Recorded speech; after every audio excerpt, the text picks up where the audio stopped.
할렐루야, 놀라이프 한인교회 오신 여러분 진심으로 환영합니다. 네, 다 같이 우리 마음을 주님 아버지 앞에 드리면서 이 시간 예배를 시작하겠습니다.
사도신경으로 신앙 고백하시겠습니다. 전능하사 천지를 만드신 하나님 아버지를 내가 믿사오며 그 외아들 우리 주 예수 그리스도를 믿사오니 이는 성령으로 잉태하사 동정녀 마리아에게 나시고 본디오 빌라도에게 고난을 받으사 십자가에 못 박혀 죽으시고 장사한 지 사흘 만에 죽은 자 가운데서 다시 살아나시며 하늘에 오르사 전능하신 하나님 우편에 앉아 계시다가 저리로서 산자와 죽은 자를 심판하러 오시리라. 성령을 믿사오며 거룩한 공예와 성도가 서로 교통하는 것과 죄를 사하여 주시는 것과 몸이 다시 사는 것과 영원히 사는 것을 믿사옵나이다. 아멘.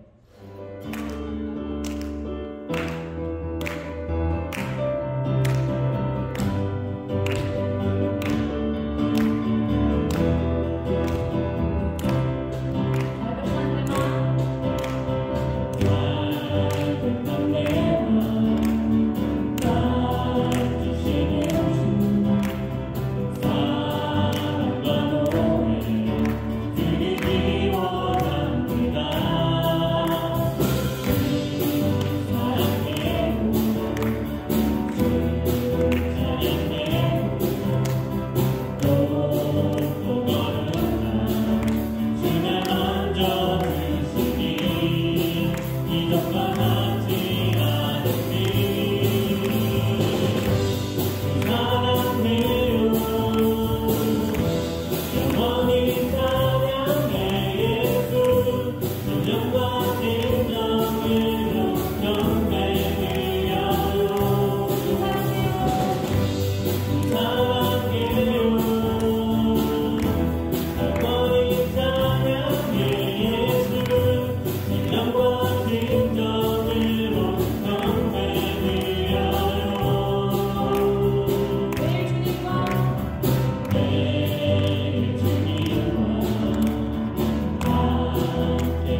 크신 사랑으로 인도해 주셨고 그 은혜 안에서 살아왔음을 고백합니다.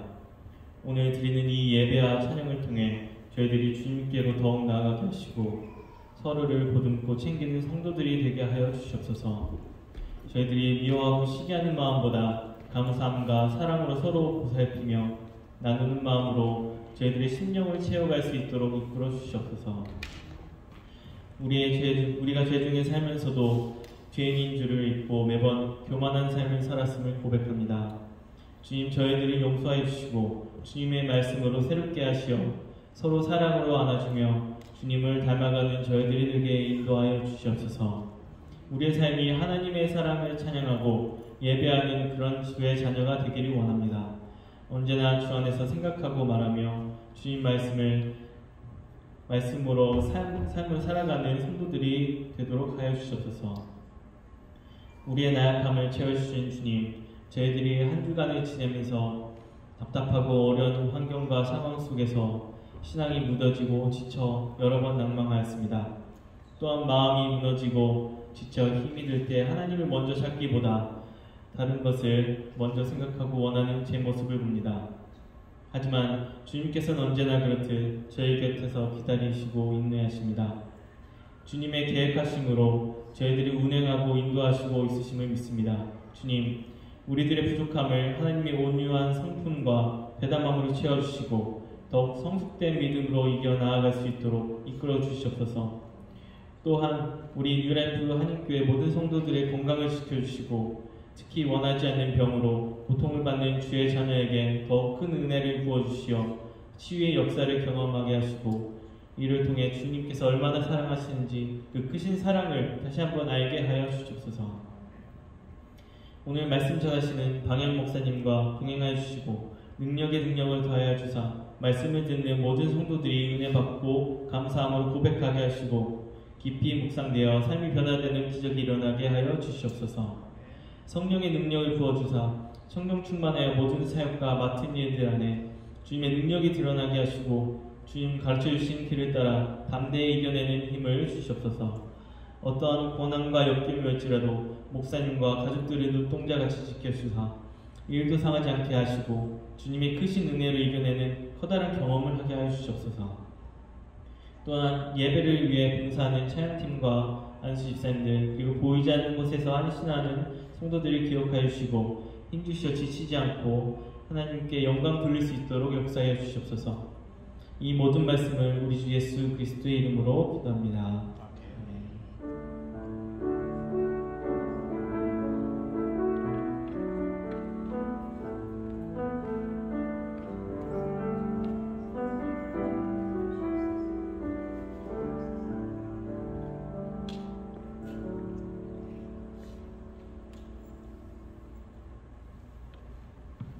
할렐루야. 우리 좌우를 앞으로 인사합시다. 반갑습니다. 안녕하세요. 일주일 동안 잘 지내셨습니까?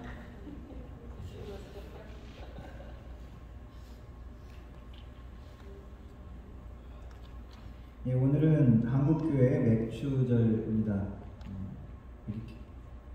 캐나다 교회에는 없는 한국교회의 절기입니다.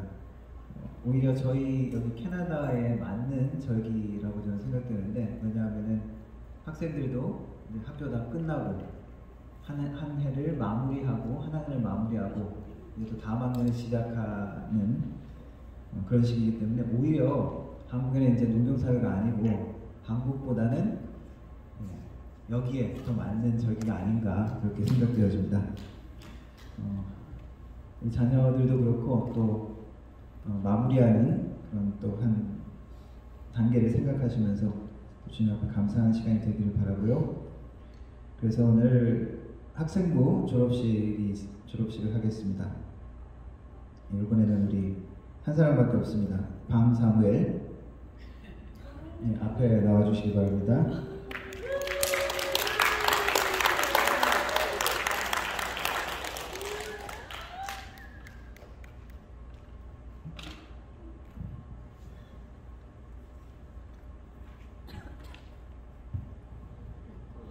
여기 앞에 참으세요. 위 학생은 뉴라이프 한인교회 학생부, 중고등부 모든 과정을 수료하였기에 졸업증서를 수여합니다. 2022년 7월 2일 뉴라이프 한인교회 담임 목사 방면.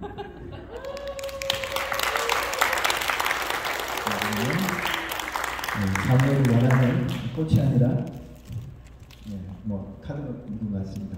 그리고 학생 청년부에서 환영한다고 꽃을 들고 있네요.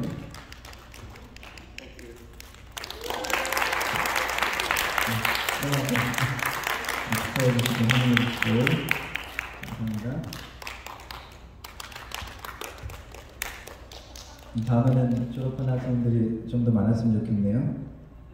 그리고 오늘 성찬식이 오늘 예배 마지막 부분에 성찬식이 있겠습니다.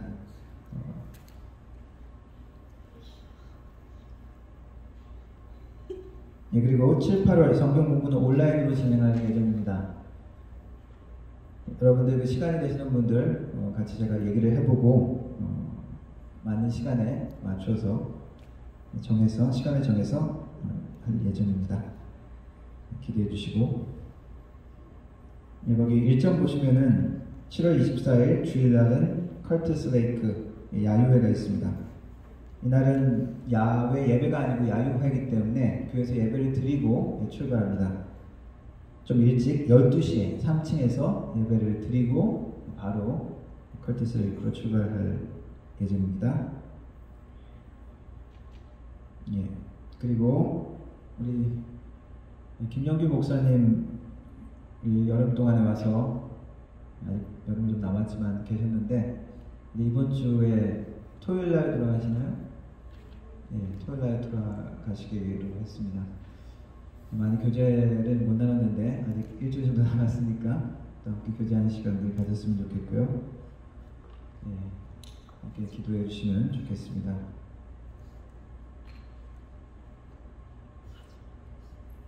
드린 헌금 위해서 기도하겠습니다.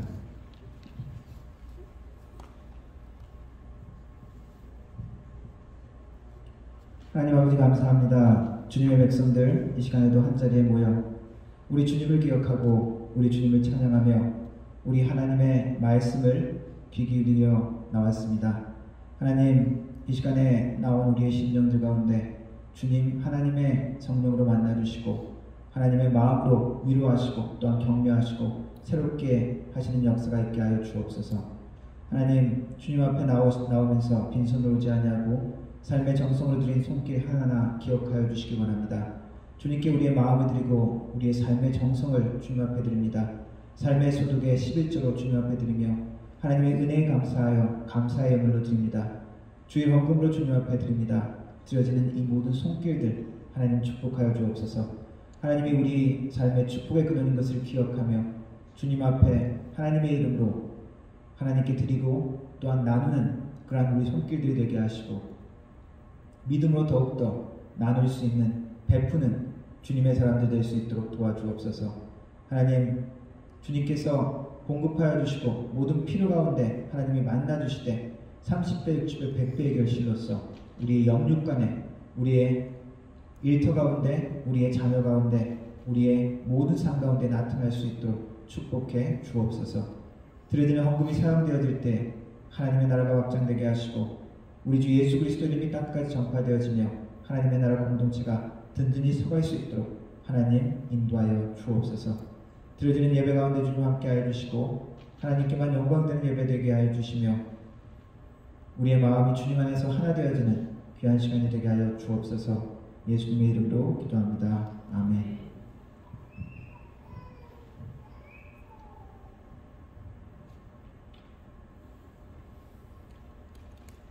함께 하나님 말씀 읽도록 하겠습니다. 성경 공부록 하겠습니다. 함께 일어나서 베드로전서 5장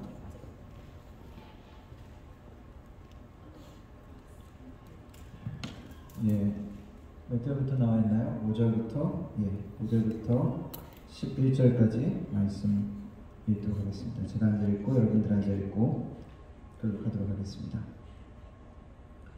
젊은 자들아 이와 같이 장로들에게 순종하고 다 서로 겸손으로 허리를 동이라. 하나님은 교만한 자를 대적하시되 겸손한 자들에게는 은혜를 주시느니라. 그러므로 하나님의 능하신 손 아래에서 겸손하라. 그가 되면 너희를 높이시리라. 너희 염려를 다 주께 맡기라. 이는 그가 너희를 돌보심이라. 크시나가 깨어라. 너희 대적 마귀가 우는 사자같이 돌려다니며 숨길 자를 찾나니. 너희는 믿음을 굳건하게 하여 그를 대적하라. 이는 세상에 있는 너희 형제들도 동일한 고난을 당하는 줄을 알미라. 모든 은혜의 하나님 곧 그리스도 안에서 너희를 부르사 자기의 영원한 영광에 들어가게 하시니가 잠깐 고난을 당한 너희를 친히 온전하게 하시며 굳건하게 하시며 강하게 하시며 혀를 통통하게 하시리라. 권능이 세세 무궁토록 그에게 있을지어다. 아멘. 앉아주시기 바랍니다. 영어로 읽어보겠습니다. In the same way, you who are younger, submit yourselves to your elders. All of you, clothe yourself with humility toward one another. Because God opposes the proud, but shows favor to the humble. Humble yourselves, therefore, under God's mighty hand, that He may lift you up in due time. Cast all your anxiety on Him, because He cares for you. Be alert and of sober mind. Your enemy, the devil, crawls around like a roaring lion, looking for someone to devour. Resist him, standing firm in the face, because you know that the family of believers throughout the world is undergoing the same kind of sufferings. And the God of all grace, who called you to His eternal glory in Christ, after you have suffered a little while, will Himself restore you and make you strong, firm, and steadfast. To Him be the power forever and ever. Amen.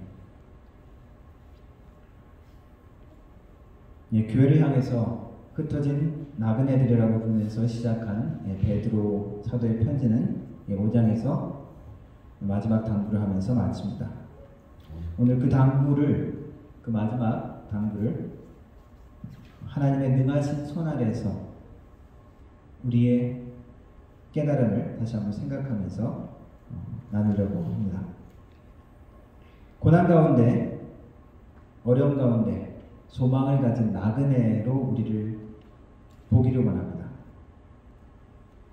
고난이 있지만 힘든스러운 그런 과정을 겪지만 사실은 이것이 하나님의 영광스러운 과정을 가는 그 거리인 것을 사도 베드로는 우리에게 이야기합니다.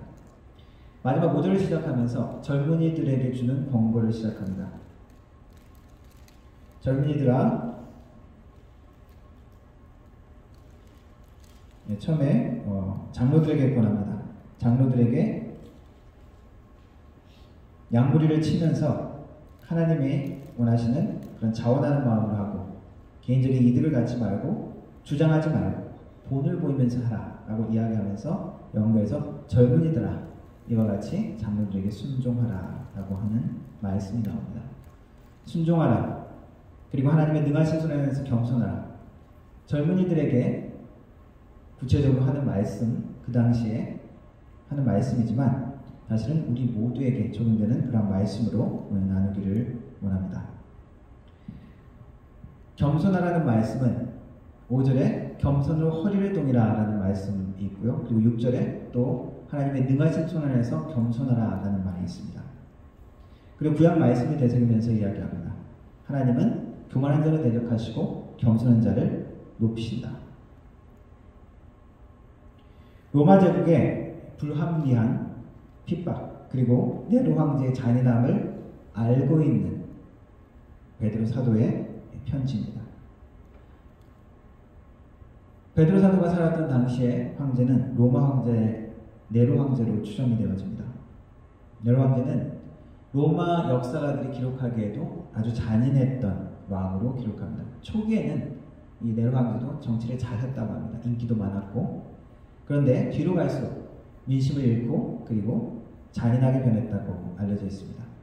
크리스천들을 박해할 때도 짐승의 가죽들을 가지고 양의 가죽 같은 것을 뒤집어 쓰게 해서 사나운 맹수 가운데 보내죠. 사자나 그런 맹수들이 공격해서 죽게 만듭니다. 그리고 십자가형에 처하기도 하고요. 그리고 사람 몸에 기름을 붓고 기둥에 매달아서 불을 붙여서 인간 등불을 만들기도 했습니다. 하도 잔인하게 했기 때문에 네로 황제를 싫어했던 역사가들도, 그리고 크리스찬들에게 그렇게 호감을 갖지 않았던 역사가들도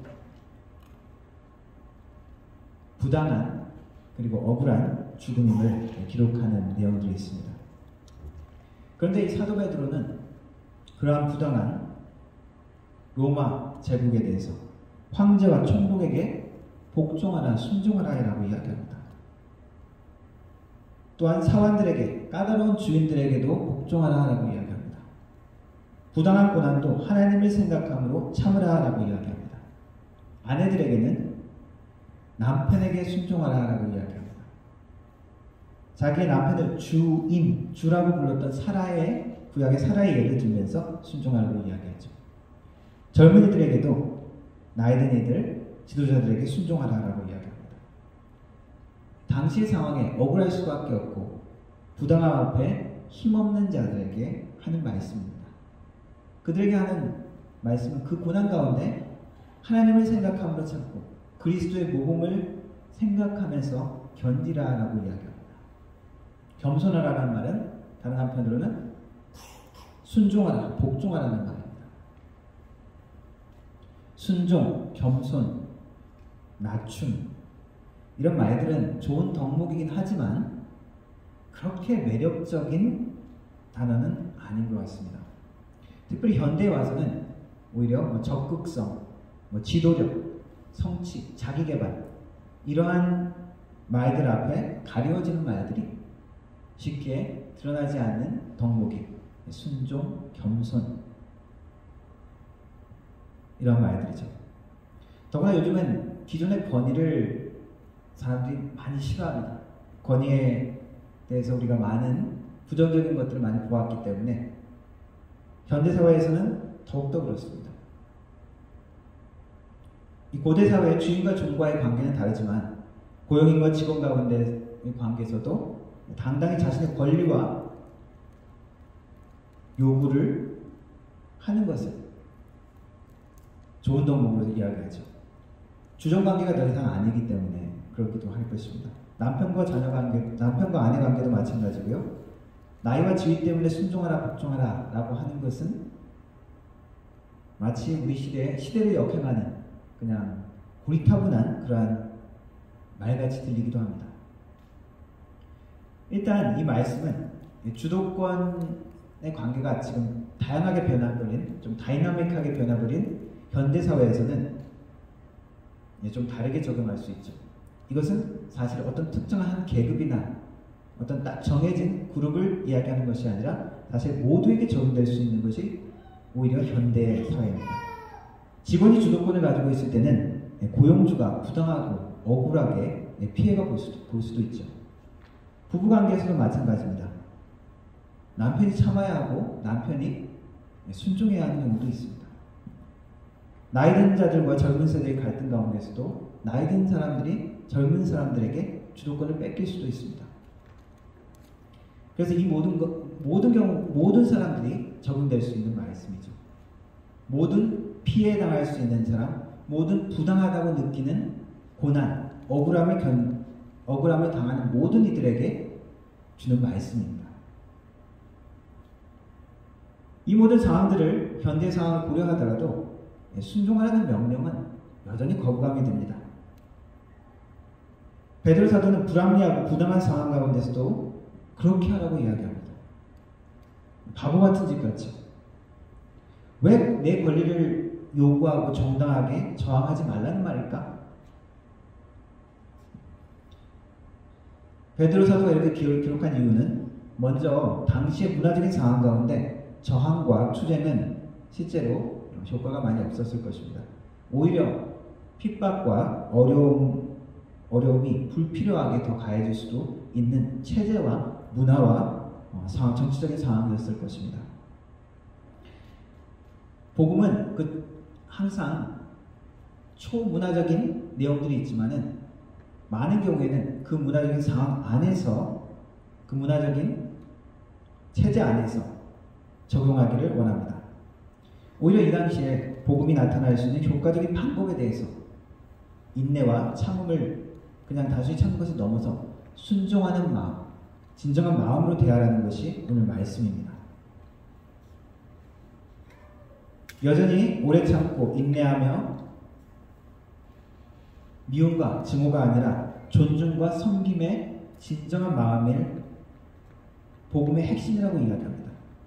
예수님이 보여주신 모범을 생각하면서 지금 고난에 적용하라고 이야기하죠. 예수님이 보여주신 모범, 고난에 대한 모범은 무엇입니까? 겸손은 무엇입니까? 대표적인 것이 빌립보서 2장 6, 8절 말씀입니다.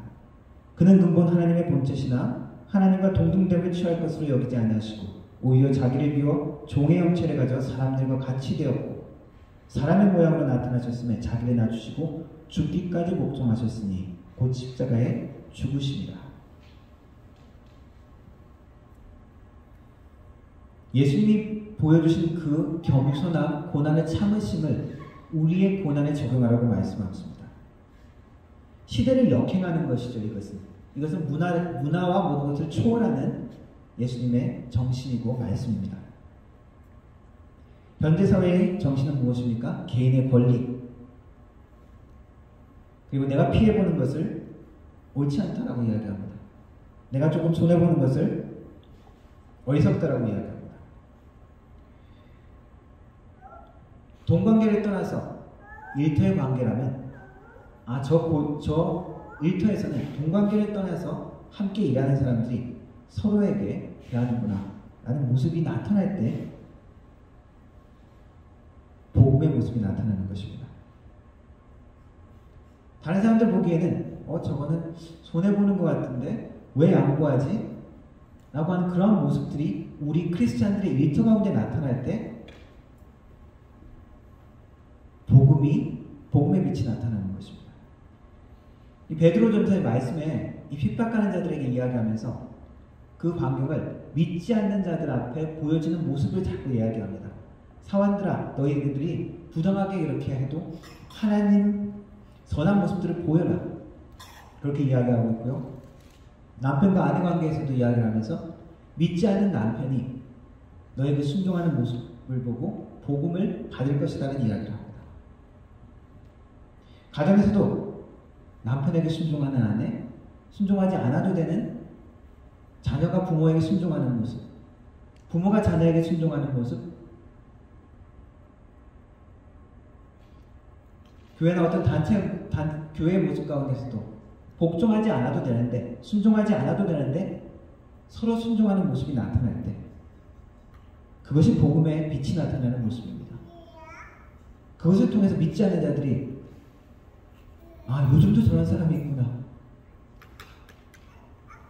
복종하는 것이 가스라이팅이 아니라 유교적인 관념 때문이 아니라 그리스도를 생각함으로, 그리스도의 고난을 본받음으로, 그리고 복음을 위해서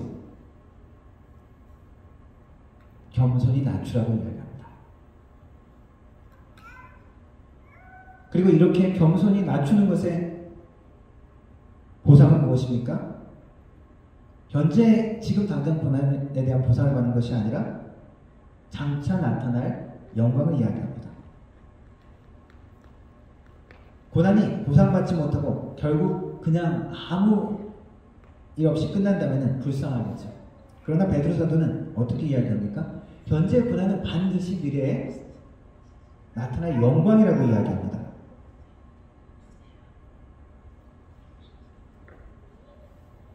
겸손하지 못한 모습들이 있죠. 드러나기를 원합니다. 그리고 자랑하기를 원하는 게 우리의 심령입니다.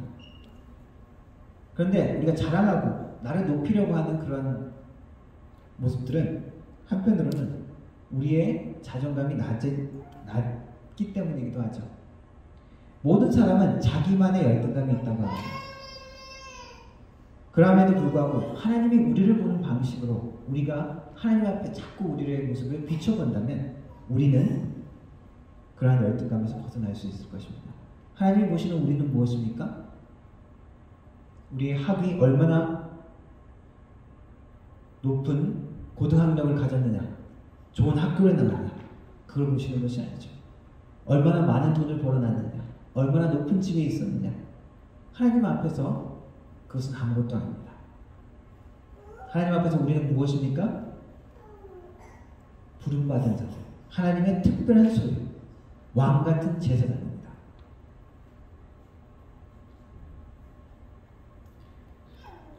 그 적절성을 가지고 그 적절성을 생각할 때 우리는 하나님 앞에서, 하나님의 전능하신 손길 앞에서 우리를 낮출 수가 있습니다. 또 베드로 사도는 격려합니다. 깨어라 라고 격려를 하죠. 근신하라 깨어라 라고 이야기를 하고, 그리고 겸손으로 허리를 동이라 라고 할 때 허리에 동인다는 것도 경계하라라는 의미입니다. 고대사회 특별히 근동지방의 옷은 이렇게 지금처럼 뭐 허리띠가 이렇게 있는 바지 같은 것들이 아니고 풍성한 드레스 같은 옷들이 많았죠.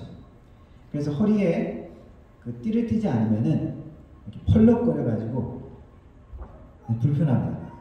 어떤 주의 깊은 일을 할 수가 없죠. 그래서 항상 허리를 매는 경우가 많았습니다. 출애굽기 때, 출애굽 때 6월절 절기를 보내는 그 6월절 식사의 모습 어떻습니까? 허리에 띠를 띠고 겉옷까지 다 입고 그리고 지팡이까지 짚고 급히 먹으라 했죠. 긴장하고 주의하면서 곧 떠날 준비를 하는 것이죠. 우리는 어떨 때 긴장합니까?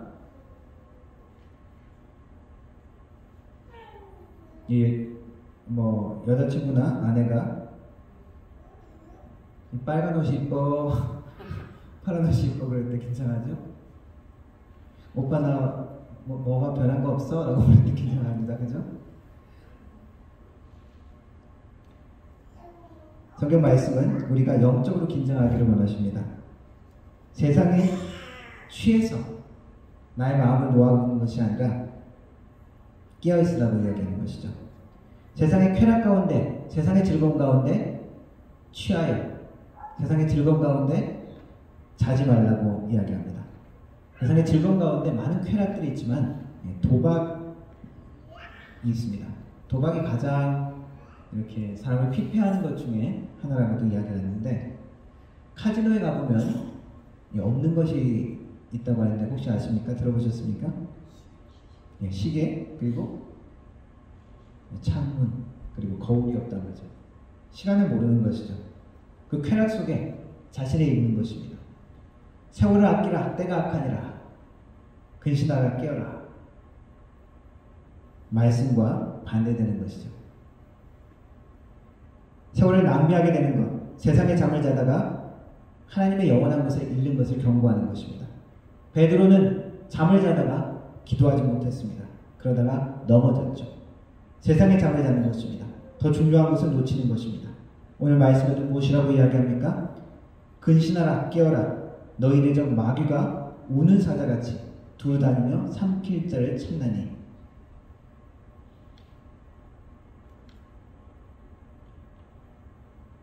위험한 짐승이 밖에 보이면 우리가 함부로 돌아다니지 못하죠.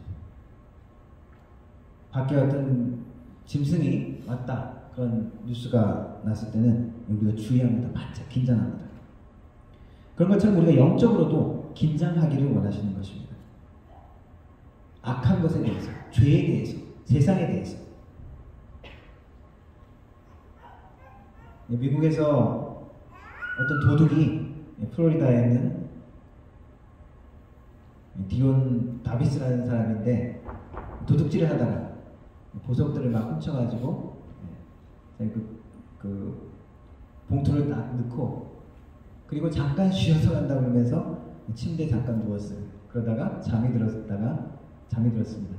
주인이 와서 신고해서 잡혔어요. 사진이 딱 찍혀있더라고요. 잠자는 모습 증거로. 세상에 취해서 잠들었다면 우리는 영원한 것을 놓치는 것입니다. 야고보 사도는 이렇게 이야기합니다. 야고보서 4장 13절 14절 말씀입니다. 들으라, 너희 중에 말하기를 오늘이나 내일이나 우리가 어떤 도시에 가서 거기서 1년을 머물며 장사하여 이익을 보리라 하는 자들아, 내일 일을 너희가 알지 못하는도다. 너희 생명이 무엇이냐? 너희는 잠깐 보이다가 없어지는 안개니라. 세상에 취하면 내가 누군지를 잃는 것입니다. 세상에 취하면 하나님 앞에서 나를 보는 것이 아니라 세상의 즐거움만 보는 것이죠. 세상의 욕심만을 보는 것입니다.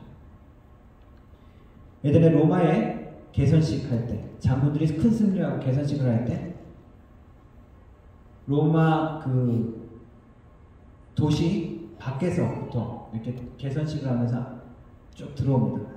백마를 타고 막 환영을 하면서.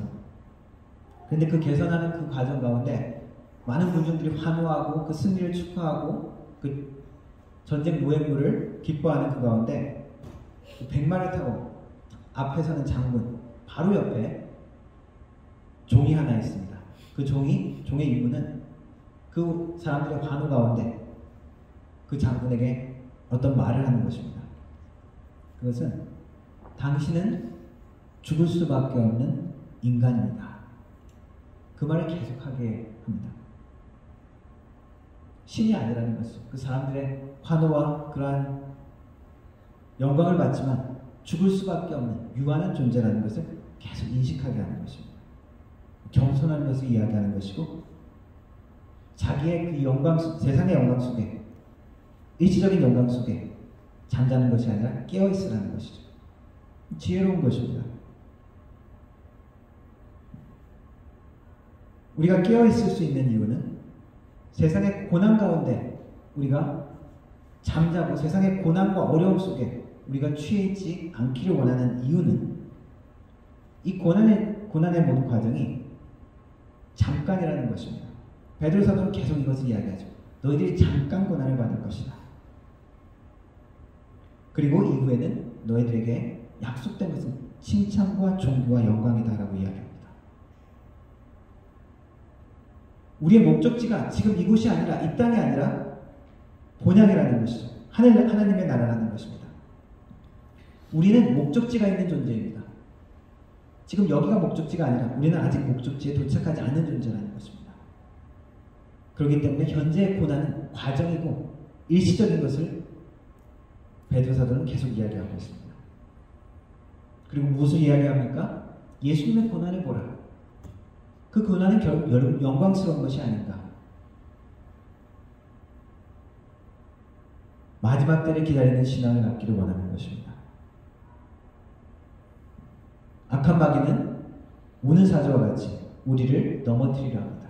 세상에 취하여 우리를 넘어뜨리게 하고 세상에 잠을 자서 우리를 실패하게 만들게 하는 것입니다. 위험을 감지하고 있으면 깨어 있어야 합니다. 이 마지막 시대라고 이야기하는 그 현상 중에 하나는 무신론이라고 저는 생각을 합니다. 여러 가지 것들이 있죠. 그 중에 하나는 여태까지 2000년 시대를 거치면서 사람들의 생각들이 변하고 많은 것들을 변하긴 했지만 그래도 사람들은 종교 같은 것을 붙들고 있었는데 그것이 기독교가 아니더라도 다른 종교라도 이렇게 붙들고 있는 사람들이 대부분이었습니다. 그러나 현대 21세기로 들어가면서 나온 현상 중에 하나는 무신론이죠. 신은 없다. 신이 있는지 없는지 알지 못한다라는 것입니다. 이들의 생각하는 미래와 우리의 미래는 다르죠. 우리는 참된 소망이 있다고 성경은 계속 이야기합니다.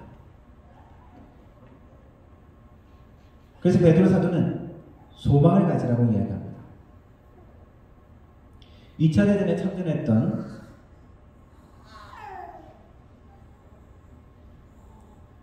사람, 93세의 사람의 마지막 무신론자입니다. 그의 생각을 적은 글을 보았습니다.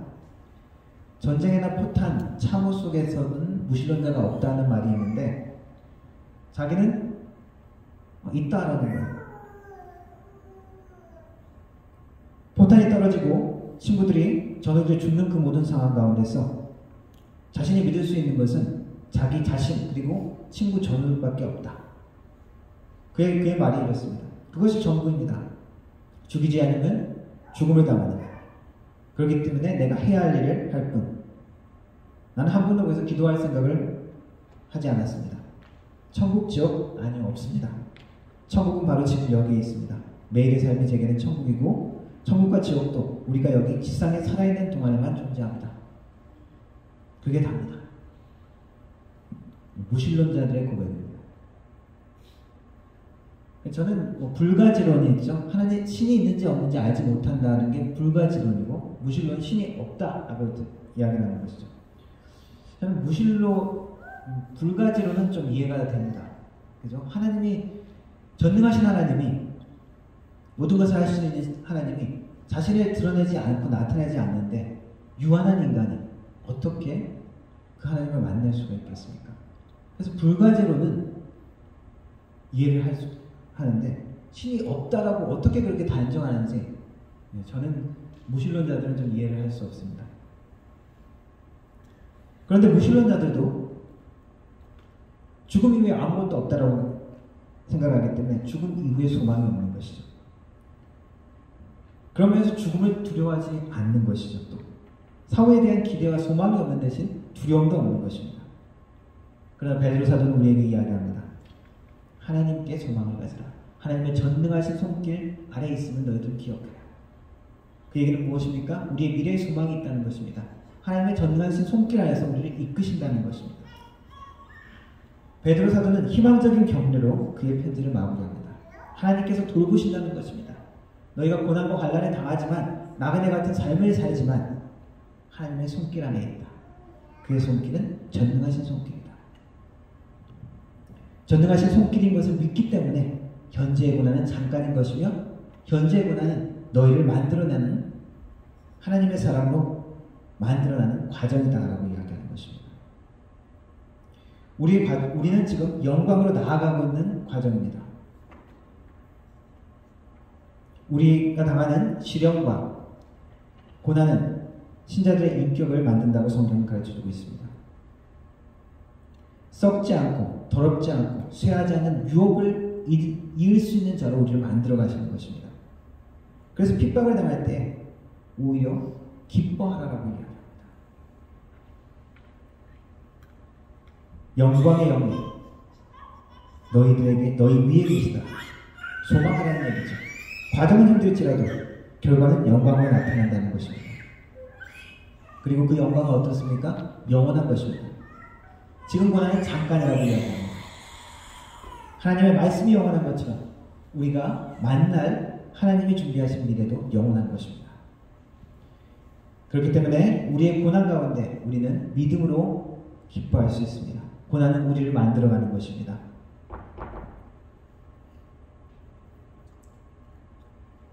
베드로 전서 1장 시작하면서 이렇게 베드로 사도가 이야기했죠.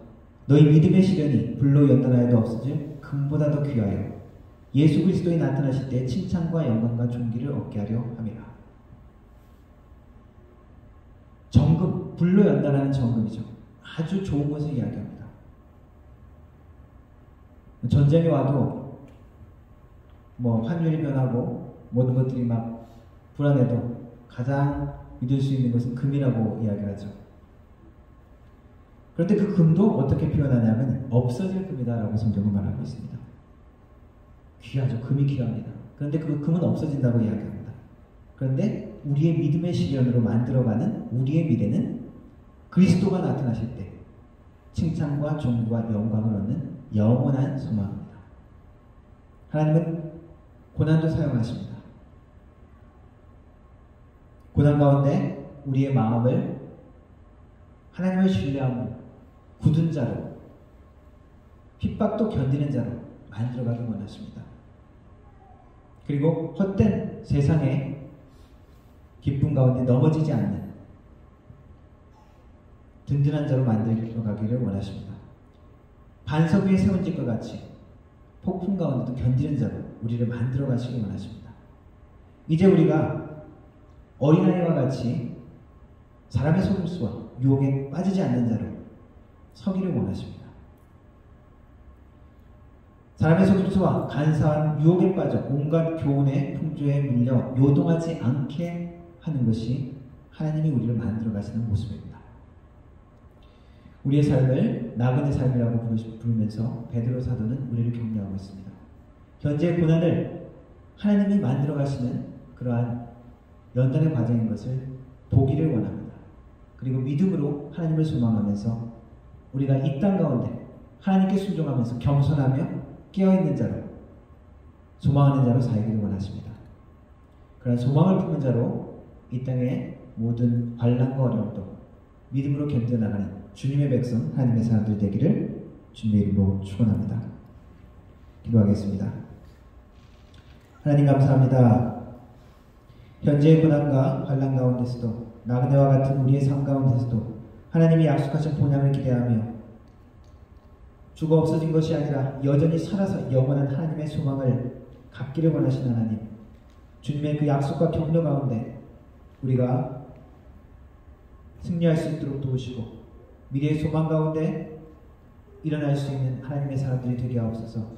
그래서 견고한 하나님의 사람으로 이 땅 가운데 복음의 빛을 나타내는 하나님의 사람으로 하나님의 교회로 설 수 있도록 도와주옵소서.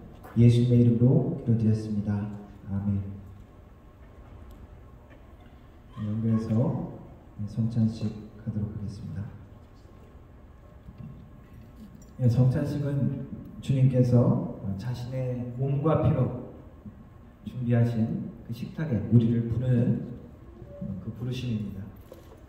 그리고 성찬 예식을 통해서 예수님과 우리가 하나됨을 우리가 기억하는 것이고, 그리고 한 몸 되신 예수님과 함께 나눔으로 우리가 모두 하나님 안에서 하나 되는 것을, 그 예수 그리스도로 인해서 하나됨을 선포하는 그러한 의식입니다.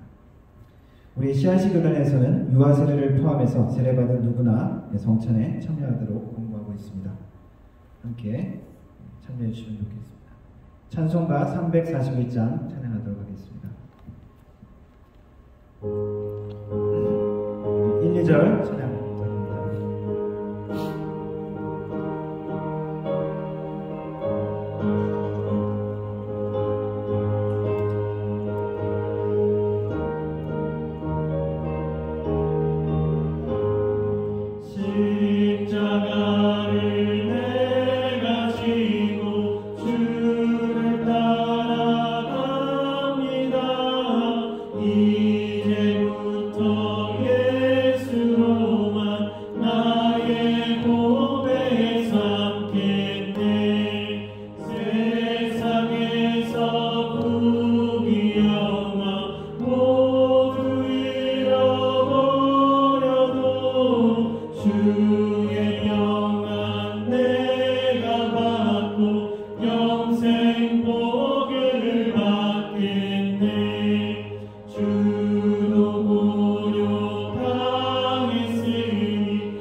하나님, 이 시간에 우리가 함께 성찬 예식으로 주님 앞에 나아갑니다.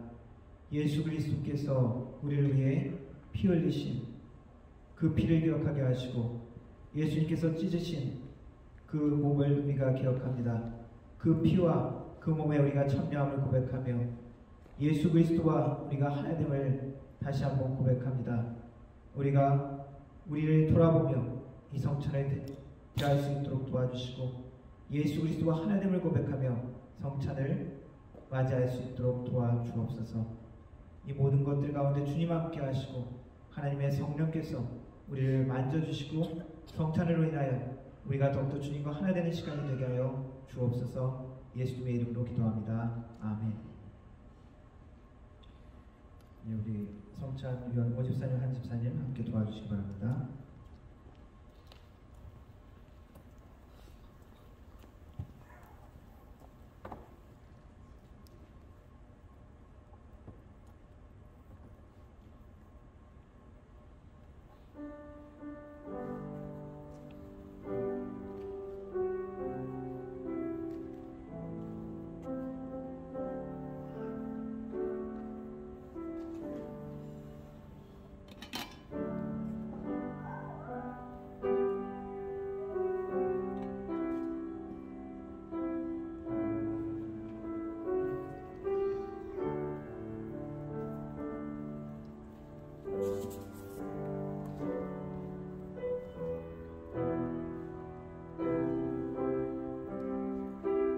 너희에게 전한 것은 주께 받은 것이니 곧 주 예수께서 잡히시던 밤에 떡을 가지사 축사하시고 떼어 이르시되 이것은 너희를 위하는 내 몸이니 이것을 행하여 나를 기념하라 하시고 식후에 또한 그와 같이 잔을 가지시고 이르시되 이 잔은 내 피로 세운 새 언약이니 이것을 행하여 마실 때마다 나를 기념하라 하셨으니 너희가 이 떡을 먹으며 이 잔을 마실 때마다 주의 죽으심을 그가 오실 때까지 전하는 것이니라.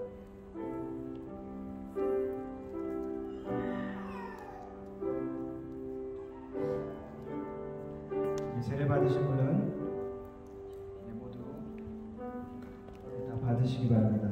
함께 거기 맨 위에 부분을 떼면 떡이 있고요. 그리고 그 아래 부분을 떼면은 분유가 있습니다.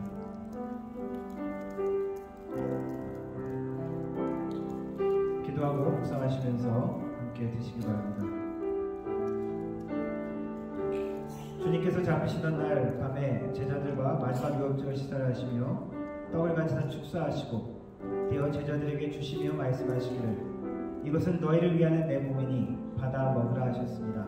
그 떡을 받아 먹는 우리 모두는 예수 그리스도께서 그의 몸으로 우리의 죄값을 대신 치르고 계시고 그리고 우리를 구원하셨다는 믿음을 고백하는 것입니다.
예수께서 이르시되 나는 생명의 떡이니 내게 오는 자는 결코 줄이지 아니할 터이요 나를 믿는 자는 영원히 목마르지 아니하리라.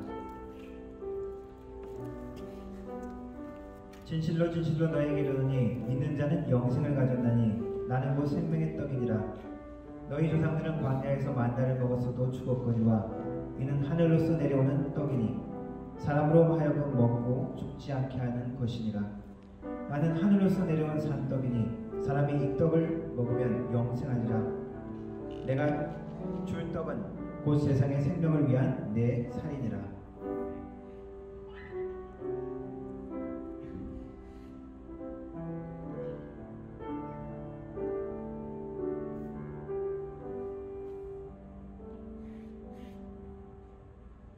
우리가 뜨는 떡은 그리스도의 몸에 참여함이 아니냐. 떡은 하나요? 우리가 한 몸이니 이는 우리가 한 떡에 참여함이라. 예수님께서 나누신 성찬은 한 떡을 가지고 이렇게 나누어서 제자들에게 주셨습니다. 예수님이 한 분이시고 그 한 분 안에 우리가 모두 속했다는 의미입니다. 코로나 이후에 우리가 이렇게 키트로 이렇게 나누지만 한 몸 된 우리 예수님 안에 우리가 하나 된다는 것을 기억하시기 바랍니다.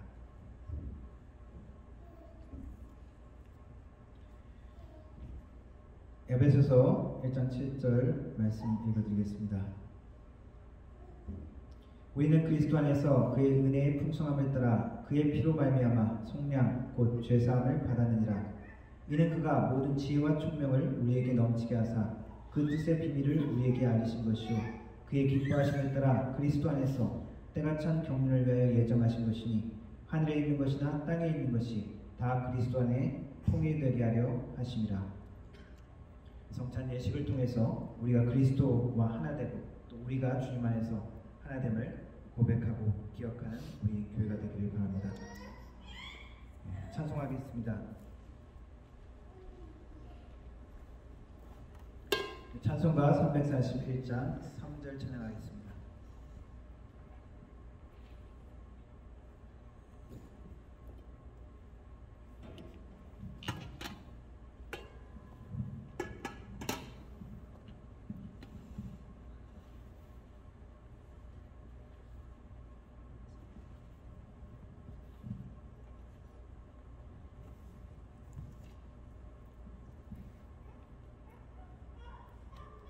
찬송가 341장 3절 찬양하도록 하겠습니다.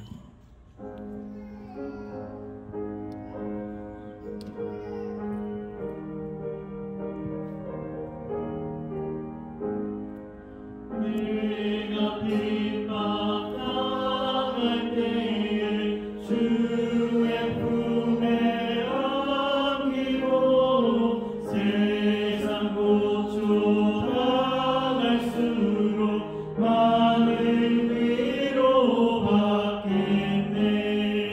주가 주신 기쁨 외에 기뻐할 것 무엇이냐. 주가 나를 사랑하니 기뻐할 것 뿐일세.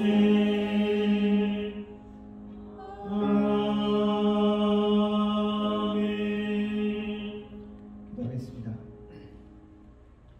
하나님 감사합니다. 성찬을 통하여 우리 예수 그리스도의 희생과 고난을 다시 기억하게 하시니 감사합니다. 그 예수님의 몸과 피로 인하여 우리가 주님 안에서 새 생명을 얻었고 또한 영생을 얻었음을 고백하며 우리의 죄가 그리스도로 인하여 씻김을 고백하게 하시니 감사합니다. 하나님, 날마다 우리가 예수님과 가까이 할 수 있도록 도와주시고 예수님이 흘리신 피와 그 살, 찢기신 살을 기억하며 그 은혜 가운데 거하는 하나님의 교회, 하나님의 사람들이 될 수 있도록 도와주옵소서. 또한 이 나눔을 통하여 우리가 주 안에서 하나님을 잊지 않고 고백하며 연습할 수 있는 하나님의 교회, 하나님의 사람 될 수 있도록 도와주옵소서. 예수님의 이름으로 기도합니다. 아멘. 축도로 예배 마치도록 하겠습니다. 지금은 우리 주 예수 그리스도의 은혜와 성부 아버지 하나님의 놀라우신 사랑과 성령 하나님의 위로 교통 충만하신 은사가 나그네와 같은 이 땅의 삶이지만 산 소망을 가지고 하나님 안에서 하나님의 능하신 손 안에서 자신을 낮추며 하나님의 뜻을 소망하고 깨어서 기도하기를 다짐하는 머리 숙인 모든 성도들 머리 위에 영원 모음토록 함께 하실지어다. 아멘.